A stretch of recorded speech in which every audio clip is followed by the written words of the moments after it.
ಮನುಷ್ಯ ತನ್ನ ಮನಸ್ಸಿನ ಭಾವನೆಗಳನ್ನು ವ್ಯಕ್ತಪಡಿಸೋದಕ್ಕೆ ಸೂಕ್ತ ಮಾಧ್ಯಮವನ್ನು ಹುಡುಕ್ತಾ ಇರ್ತಾನೆ. ಕೆಲವರು ಚಿತ್ರಗಳ ಮೂಲಕ ತಮ್ಮ ಅನಿಸಿಕೆಗಳನ್ನು ವ್ಯಕ್ತಪಡಿಸಿದರೆ, ಕೆಲವರು ಶಿಲ್ಪಕಲೆಗಳ ಮೂಲಕ, ಅಭಿನಯದ ಮೂಲಕ, ಹಾಡಿನ ಮೂಲಕ, ನೃತ್ಯದ ಮೂಲಕ ತಮ್ಮ ಭಾವನೆಗಳನ್ನು ವ್ಯಕ್ತಪಡಿಸೋದನ್ನು ನೋಡ್ತೇವೆ. ಹಾಗೆಯೇ ಅನೇಕ ಜನ ತಮ್ಮ ಮನಸ್ಸಲ್ಲಿ ಇರುವಂಥ ವಿಚಾರಗಳನ್ನು ಕಥೆಗಳ ಮೂಲಕ, ಕಾವ್ಯಗಳ ಮೂಲಕ, ನಾಟಕಗಳ ಮೂಲಕ ಬರೆಯೋದನ್ನು ನಾವು ನೋಡ್ಕೊಂಡು ಬಂದಿದ್ದೇವೆ. ಅದರಲ್ಲೂ ನಮ್ಮ ಭಾರತೀಯ ಸನಾತನ ಸಾಹಿತ್ಯಕ್ಕೆ ಬಂತು ಅಂತ ಹೇಳ್ತಂದರೆ, ಕಾವ್ಯ ಅನ್ನೋದು ಬಹಳ ಬಹಳ ದೊಡ್ಡ ವಿಚಾರ. ಕಾವ್ಯವನ್ನು ಬರೀಬೇಕು ಅಂದರೆ ಎಲ್ಲರೂ ಬರೆಯೋ ಹಾಗಿಲ್ಲ.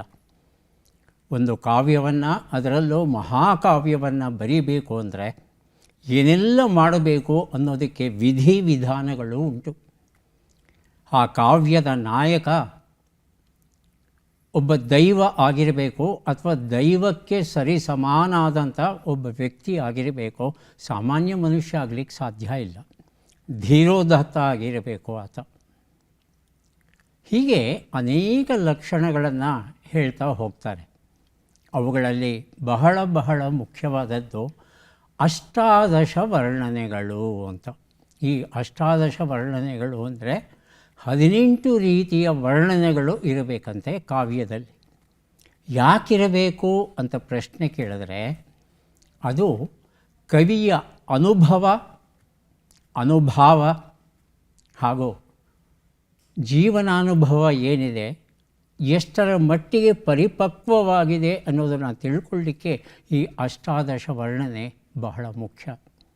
ಹಾಗಾಗಿ ಒಬ್ಬ ಕವಿ ಆಗಬೇಕಾದರೆ ಆತನಿಗೆ ಅಪಾರ ಜೀವನಾನುಭವ ಬೇಕೇ ಬೇಕು. ಅದರ ಜೊತೆಗೆ ಒಂದಷ್ಟು ಕಲ್ಪನೆ ಅಗತ್ಯ ಅನ್ನೋದರಲ್ಲಿ ಅನುಮಾನವಿಲ್ಲ. ಪ್ರಾಚೀನ ಕನ್ನಡ ಕಾವ್ಯಗಳಲ್ಲಿ ಅಷ್ಟಾದಶ ವರ್ಣನೆಗಳು ಎನ್ನುವ ಒಂದು ಪುಟ್ಟ ಪುಸ್ತಕ, ಆದರೆ ಸೊಗಸಾದ ಪುಸ್ತಕ, ಒಂದು ವಿರಾಟ್ ರೂಪವನ್ನೇ ನಮ್ಮ ಕಣ್ಣ ಮುಂದೆ ತೆಗೆದು ಇಡುತ್ತೆ. ಪ್ರಧಾನ ಸಂಪಾದಕರು ಡಾಕ್ಟರ್ ಎ ರಂಗಸ್ವಾಮಿ, ಲೇಖಕರು ಎ ಆರ್ ಹರಿಪ್ರಸಾದ್.